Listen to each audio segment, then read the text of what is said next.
మీరు జాగ్రత్తగా వినాలి బిడ్డలారమ్మ, ముందే చెప్తున్నాను నేను. ఒక అన్యుడి ప్రార్థనలు, ఒక అన్యుడి ధర్మ కార్యములు, ఒక అన్యుడు దేవుని యందు ఉంచిన భయభక్తులు, అందును గూర్చిన సమాచారము దేవుని సన్నిధికి జ్ఞాపకార్థముగా చేరినది అనే మాట చిన్న మాట కాదు, అది పెద్ద మాట. సహజంగా మనం ప్రార్థనలు చేస్తాం, మనం కూడా అనేక మందికి హెల్ప్ చేస్తాం. మనకు ఉన్న దానిలో మనం కూడా దేవుని యందు భయభక్తులు కలిగి ఉంటాం.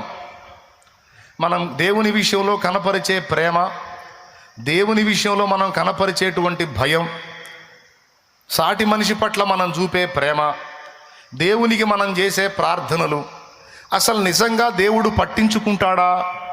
అసలు వీటిని నిజంగా దేవుడు సీరియస్గా చూస్తాడా? వీటిని తీవ్రంగా పరిగణిస్తాడా అని సహజంగానే మనకు ఒక ధర్మ సందేహం ఉంటుంది. కానీ ఇక్కడ చదవబడిన వాక్య భాగములో ఏమాత్రం రాజీ లేకుండా బహు స్పష్టంగా చెప్పాడు. ఏంటంటే, మనము చేసే ప్రార్థనలు, ధర్మ కార్యములు, దేవుని యందు మనం ఉంచిన భయము, భక్తి మొత్తం దేవుని సన్నిధికి ఖచ్చితంగా చేరతాయి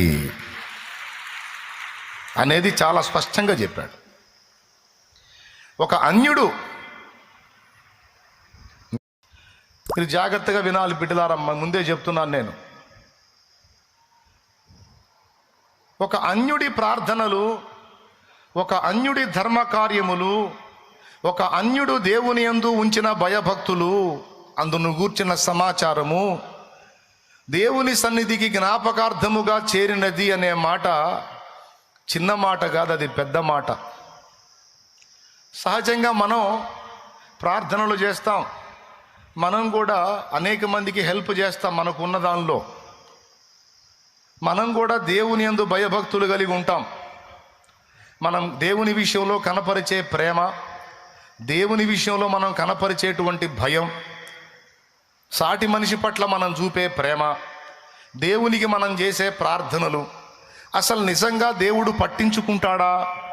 అసలు వీటిని నిజంగా దేవుడు సీరియస్గా చూస్తాడా? వీటిని తీవ్రంగా పరిగణిస్తాడా అని సహజంగానే మనకు ఒక ధర్మ సందేహం ఉంటుంది.